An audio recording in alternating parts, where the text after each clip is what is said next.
No ar, radar de notícias. Prestação de serviços. Utilidade pública. Comigo no estúdio, o ex-prefeito de Guarulhos, Jovino Cândido, do Partido Verde. Bom dia, Jovino. Bom dia, Pedro. Mais uma vez, muito obrigado pela sua sempre generosidade em abrir esse espaço para refletirmos um pouco, né? Obrigado pela presença. Bom, Jovino, você virou notícia, né? Porque eu soube que houve um entendimento aí, um convite para você ser vice do ex-prefeito Eloy Pietá. O que você tem a dizer a respeito? Nós recebemos com muito respeito o ano passado uma convocatória, digamos assim, do Eloy, que estava trabalhando uma tese de a formação de uma frente, digamos, onde, num primeiro momento, a ideia era reunir uma plenária com várias tendências, digamos, da cidade, não é? E partidos, sindicatos, enfim. E isso começou lá em março, digamos assim, do ano passado, né? E o partido começou a participar. Eu, naturalmente, com o tempo, começamos a nos reunir, a convite do Eloy e do Zeituni, o nosso vice-prefeito, né? Sim. Ali ficou muito evidente na cabeça do Eloy, do Zeituni e de outros, né, insatisfeitos, digamos, com o andamento da atual administração pública, que seria interessante construirmos, de fato, essa frente, não é, para disputarmos as eleições desse ano. Bom, o tempo andou e, naturalmente, agora o partido, depois de muita sondagem, de muito trabalho interno e até externo, nós chegamos à conclusão que é momento do partido, né, disputar o Partido Verde. O Partido Verde disputar as eleições. Então, estivemos com o Zeituni, com o Eloy, ainda ontem, para agradecê-los lá. Ontem? Ontem eu estive com o Zeituni no dia anterior, na quarta-feira. Você agradeceu o convite para ser vice, é isso? Não, olha só, em nenhum momento, Pedro, isso foi declarado, você entendeu? Mas, com certeza, o Eloy, de uma forma muito contundente, digamos, sempre mencionou o fato de unirmos duas figuras públicas, né, no entender dele, dois ex-prefeitos, certo? Nessa marcha. Então, para nós, ali estava um convite, né, primeiro deles, a consciência de que era preciso marcharmos juntos, né? Entendeu? Segundo, essa possibilidade real de que, pela minha história, pela situação realmente política da cidade, eu penso que seria uma chapa muito interessante, não é? Agora, essa decisão do Partido Verde ter candidato próprio significa que você será o candidato? Olha só, eu recebi muito apoio, tenho recebido ainda muito apoio interno e externo, tá, de simpatizantes do partido, simpatizantes da nossa história, enfim, para que realmente eu me apresente como candidato. A partir da decisão do partido, tá, nós já definimos que me colocarei à disposição do partido para a disputa. Agora, naturalmente, se aqueles filiados que desejarem, não é, se inscreverem para disputar as eleições desse ano, o partido vai naturalmente analisar e nos próximos dias referendar o nome que irá nos representar esse ano nas urnas. Bom, eu quero voltar depois ao nome do Eloy Pietá e do PT, mas há uma pergunta aqui fatídica, né? Como é que você está enxergando hoje a gestão do prefeito Guti? Eu vou falar daquilo que eu tenho observado e o que as pessoas, né, de uma forma geral, nos seus vários segmentos, né, há uma insatisfação muito forte, né, com o governo atual. E um nível de preocupação por conta de algumas respostas que não chegaram, digamos assim. Não é? Essa condição de vítima, não é?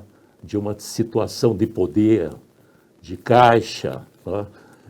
Isso é preciso, e o prefeito com certeza terá a oportunidade, encaminhando a sua reeleição, né, objetivo pela reeleição, de justificar, né, se ele merece ou não permanecer.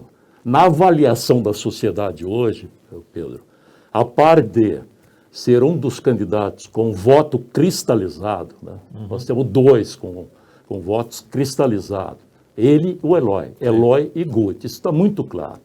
Hoje nós teríamos com toda certeza, tá, aí é uma opinião pessoal, por tudo que eu observei e concluí, nós teríamos um debate final entre Guti e Eloy, Eloy e Guti. São os dois que têm votos cristalizados. E uma terceira candidatura que tem uma tendência enorme de crescimento, né? E eu penso que crescerá e muito, pelo nível de organização e de experiências que a pré-candidata a prefeita Francis Correia reuniu, né, muitas experiências, pessoas, muitas delas muito comprometidas realmente com os destinos da cidade, não é? Com vontade de mudar. Né? Eu penso que essa candidatura tem muito a crescer. Eleitoralmente, ainda não tem um nível, ao meu ver, não é, de cristalização suficiente. Mas tem potencial. Tem potencial para crescimento. Precisa, naturalmente, corrigir, penso eu, algumas estratégias, né? Mas aí, naturalmente, terá tempo para isso, tem condições, tem recursos, né? Tem capacidade humana, como eu disse, para reunir o melhor e colocar o melhor de si nesse debate. Me permitam a parte. Ontem surgiu um fato novo, a possibilidade de Márcio Nakashima, deputado estadual do PDT, ser candidato a prefeito. Como é que você observa isso? Olha, eu não sei se ele está preparado realmente para essa missão, né? Porque até agora há uma expectativa. Foi construído, de fato, uma expectativa muito forte da candidatura do Márcio, entendeu? Agora, eu não sei se ele vem realmente para valer mesmo, para falar, olha, eu quero vir para o debate, colocar minhas ideias, está entendendo? Eu tenho dúvidas ainda, pessoalmente eu tenho dúvidas. Agora, naturalmente, pelo que ele representa, tem legitimidade para disputar as eleições, não é? Agora, vamos colher, ele deverá colher aquilo que ele plantou, aquilo que naturalmente irá preparar enquanto candidato, né? Hoje eu diria que terá muitas dificuldades eleitorais, né? Pelo cenário que nós estamos observando. Mas é uma candidatura realmente tem potencial. Jovino, as pesquisas indicam que há muitos bolsonaristas em Guarulhos, né? Sim, sim. Como é que você observa esse campo do eleitorado? E há duas pré-candidaturas aí, Rodrigo Tavares, do PRTB, e Adriana Afonso, você conhece muito bem também, né? Sim, pelo PR, é isso? Como é que certo. você observa essas candidaturas? Além dessas duas candidaturas, tem o prefeito também. Você põe o prefeito nesse campo? Eu coloco também o prefeito porque ele está navegando, fez questão realmente de navegar nesse campo, né? Com os evangélicos? Não, eu diria, Pedro, que por conta digamos, do time que ele organizou, o time. Né? Entendi. É uma máquina, né? Ele organizou uma máquina partidária, digamos assim, de partidos em torno da sua candidatura, e eu penso que tem muitos bolsonaristas, em tese, ou pessoas que, candidatos com convicções realmente que a saída é pelo bolsonarismo, digamos assim. Então, o Guti, penso eu, que ele terá muito mais facilidades, né, de navegar nesse campo bolsonarista. E o Rodrigo Tavares?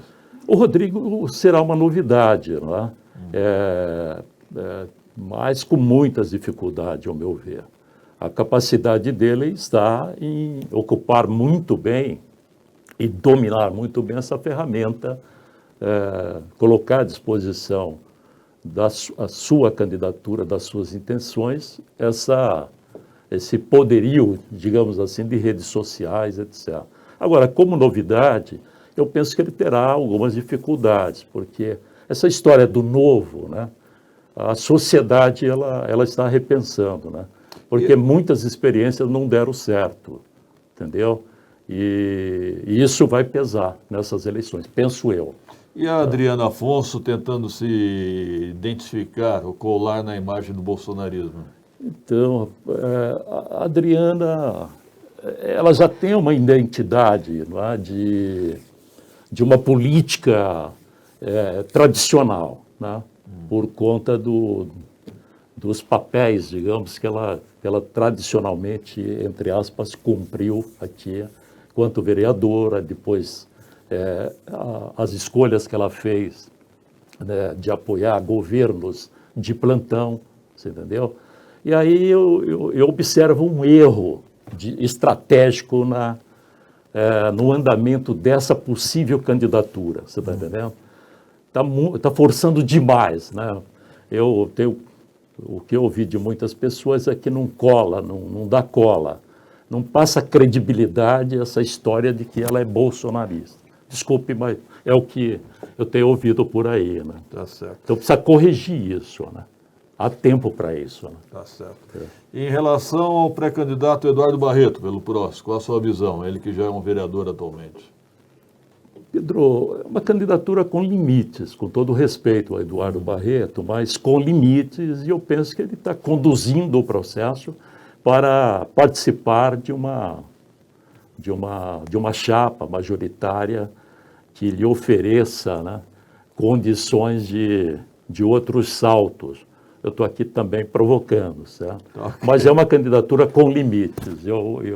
As observações que eu tenho, que eu colhi até agora, tem muitos limites, terá muitas dificuldades para, a par dessas facilidades hoje, dessas ferramentas hoje, né, a internet, mas terá muitas dificuldades para convencer a sociedade que ele está preparado, de fato, para disputar as eleições deste ano, né, como candidato a prefeito.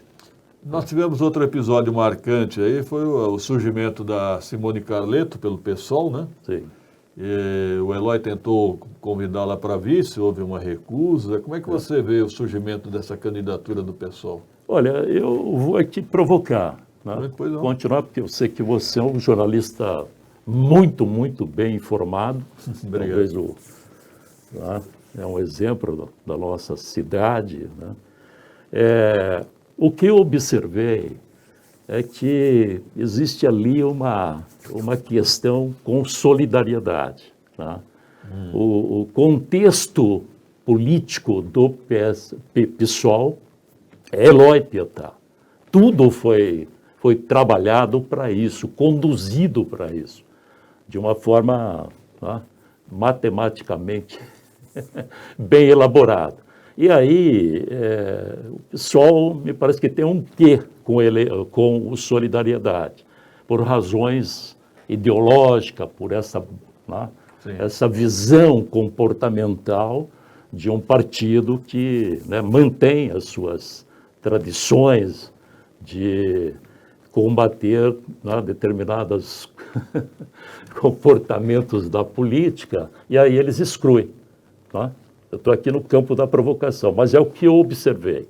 Mas que o PSOL estava escalado, de fato, para participar dessa frente, Eloy Pietá, PT, isso eu não tenho dúvida, você entendeu?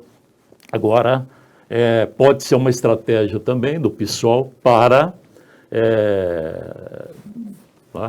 quem sabe, ajeitar de uma forma pragmática o programa de governo, não é? Acertar essa questão realmente da chapa majoritária, você entendeu? Vamos aguardar. Eu prefiro aguardar, mas continuo nessa provocação.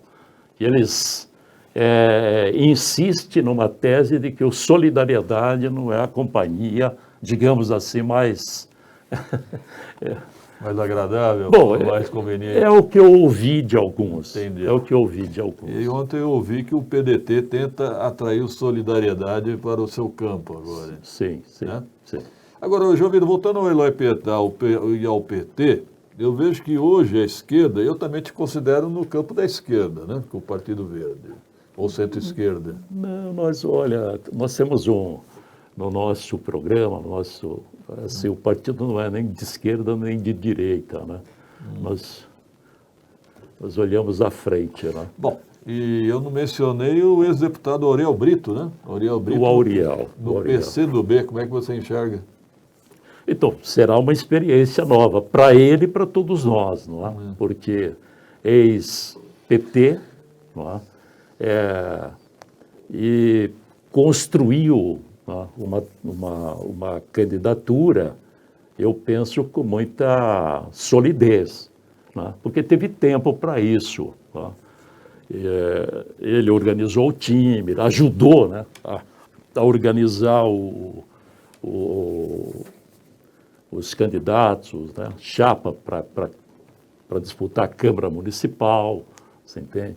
Quer dizer, penso que é um homem preparado, tem conteúdo, né, digamos assim, para disputar um voto majoritário em Guarulhos. Fez 4 experiências, ou 3,5 na Câmara Municipal, e com muita, penso eu, com muita desenvoltura, muita competência, e mais uma experiência pela Assembleia Legislativa, né? Aí a doença, me parece que a saúde não o permitiu continuar. E o Auriel, ele passou, né, digamos assim, pelo PV, numa reflexão o ano passado, né, até o início desse ano, mas não deu certo por conta talvez da lógica de pensarmos diferente os destinos da cidade. Então, aí nós vamos ter um candidato do PT, vamos ter uma candidata pelo PSOL, vamos ter talvez pelo PCdoB, pelo PDT e pelo PV. A esquerda não está ficando muito fragmentada? Nesse contexto que eu penso que o Eloy, ele foi bem escolhido, ao meu ver, nessa história de PT, né? Porque traz uma simbologia, né, diferenciada, digamos assim, de PT, né? Mas é PT, né? É PT.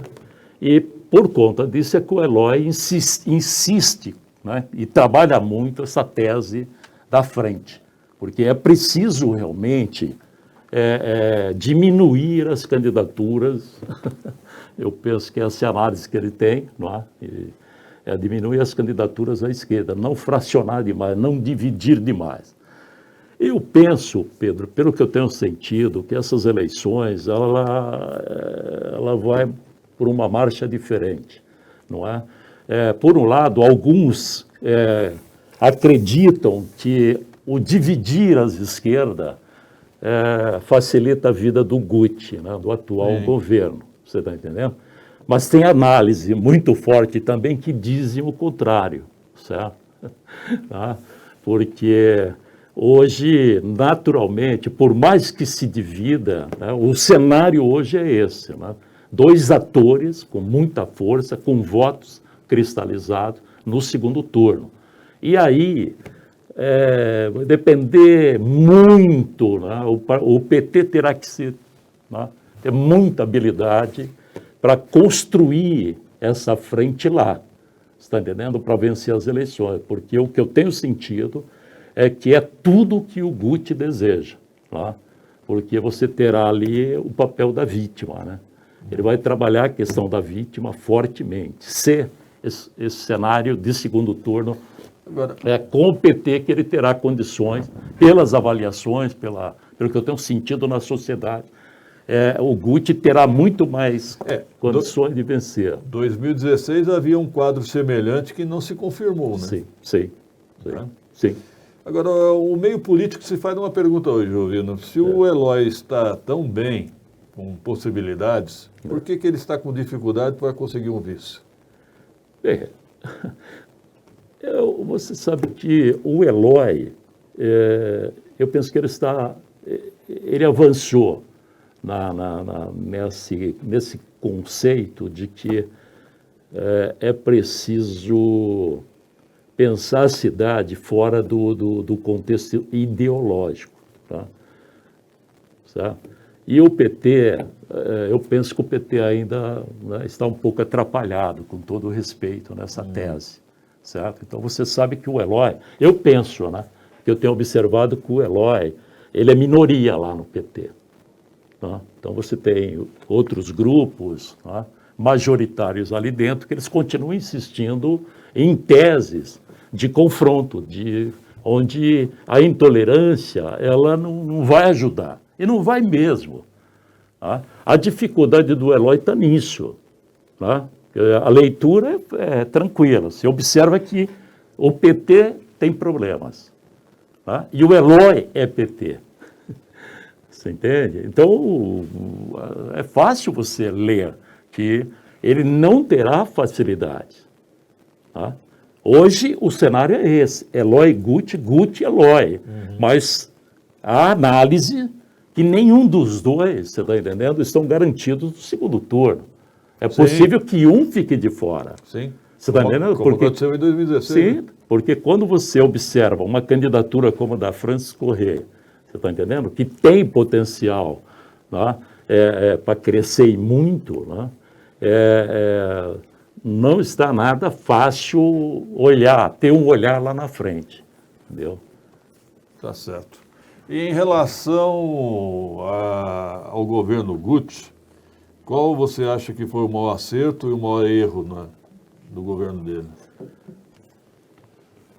Pedro, um dos maiores erros do governo Guti foi, penso, que a soberba. Não é?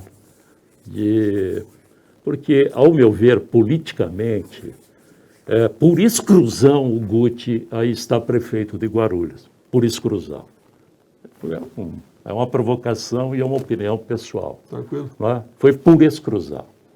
Porque quando você observa, vá lá atrás e analisa, o PT escolheu bem o candidato à época, que era o Eloy, mas a sociedade já havia definido, certo? Havia definido que tinha que trocar mesmo. Mas homens como Carlos Roberto, está entendendo? Que continuou errando muito. Ele errou 96, errou 2008, errou 2012, e ele vem em 2016, você está entendendo? Foi triste observar o posicionamento, o jeito, o repetir de situações primárias, né, numa disputa eleitoral em Guarulhos, da importância da cidade e ele como empresário da cidade. Não se preparou, não se preparou, foi algo assim para se despedir, e realmente foi uma despedida, certo? E aí tivemos erros terríveis de candidaturas, como a do Wagner Freitas.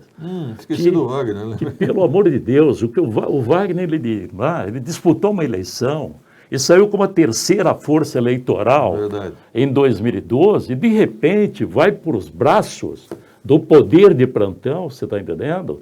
E compromete toda uma possibilidade de futuro político. É a minha opinião e é uma provocação ao Wagner também.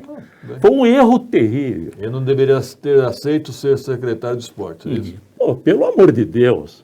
Não, e se senta na cadeira, tem que ter caneta, Pedro. Sim. Caneta, você está entendendo? Que é para colocar, você entendeu? Para a sociedade cobrar. Agora, ficar lá para ficar como rainha da Inglaterra, fazendo de conta que tem caneta, foi o que aconteceu. E aí a imagem de Wagner até hoje é que destruiu, você está entendendo, a logística do esporte na cidade, né? na cidade. Você olhava para o Tomeuzão, você olhava para o João do Pulo, você olhava para outros endereços e falava, pô, que é isso? Isso é Wagner Freitas. Então, aí você vai, o Eli Correia, cara, o Eli estaria hoje na cadeira de prefeito. Mas aí é uma provocação para a França. Ela ocupou um protagonismo tão forte, Pedro, ao meu ver, e é uma provocação, tão forte na candidatura do Eli Correia, você está entendendo? E atraiu o canhão principal para o peito, realmente, da história da família Ribeiro em Guarulhos. Você está entendendo? Família? Ribeiro, que é Assis de Almeida. Assis de Almeida, você entendeu? Uma pessoa extraordinária, que Deus o tenha, você entendeu? Conheci, o ajudei, né, em campanhas políticas, mas politicamente, né, nós tínhamos diferenças, entendeu? Principalmente a prática de fazer política.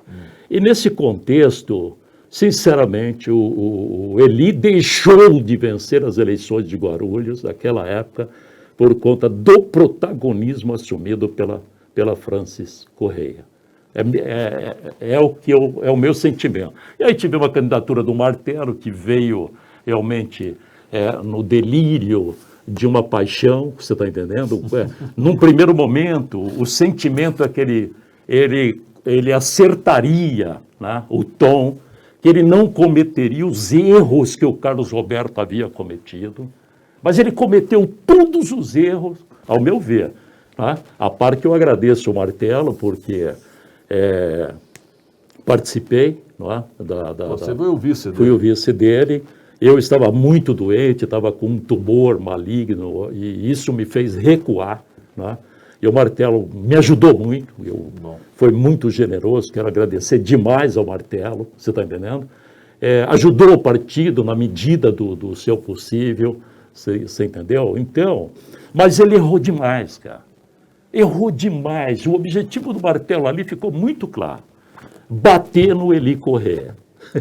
E aí... Agora ele vem a vereador para ser presidente da Câmara. Como é que você observa isso? Então, é mais um erro. Eu espero que a sociedade... Ô, Martelo, está já se escalando para ser o próximo presidente. Eu espero que a sociedade realmente acompanhe muito bem isso e dê uma resposta, né? Porque não é assim que a coisa caminha, né? Você foi prefeito e o presidente da Câmara era o Alemão, não era? Não. O Alemão chegou por conta da situação do Fausto Martelo e do Paulo Carvalho, que foram afastados. Não. O Celeste. Teve problemas ali o Fausto Martelo, pai, depois o Celeste, filho. E depois o Paulo Carvalho. O Carvalho também... o Alemão era o segundo vice-presidente. Isso, mas o Alemão depois sentou na cadeira. Como é que foi essa convivência com o Alemão? Excelente, porque o Alemão tem o espírito público, né? A par que ele já não gosta mais de mim, mas tudo bem. Tá? O Alemão tem um espírito público. Tá? Eu penso que ele foi muito generoso ao sentar na cadeira, entendeu a dimensão e a importância e a responsabilidade de ter sentado naquela cadeira, portanto, não se deixou levar pelas maluquices de muitos que desejavam coisas ruins, para quem estava na prefeitura. Foi um bom presidente. Então. Foi um bom presidente. E depois, e com o Eloy, e com o PT. Porra, o Alemão, ele chamou para si brigas que, você entendeu? Pelo nível de responsabilidade pública que ele representa. Bacana. Então, eu admiro por isso, a par que ele não gosta mais de mim, mas tudo bem. Será que não, viu? Bom, eu quero agradecer ao ex-prefeito Jovino Cândido, sempre uma entrevista muito interessante. E já que você é um pré-candidato, até uma próxima oportunidade, então. Pedro, muito obrigado, que Deus lhe pague mais uma vez, você, toda a sua equipe. Lá. Esse programa ele é extraordinariamente importante para todos nós. Né? Tá? Então, que Deus te ilumine, continue aí com essa voz, né? Sempre forte e permanente, para que a cidade acenda cada vez mais luzes e que a sociedade deseje sempre o melhor para todos nós. Obrigado pela presença. Eu que agradeço. 7h49, produção. Rápido intervalo.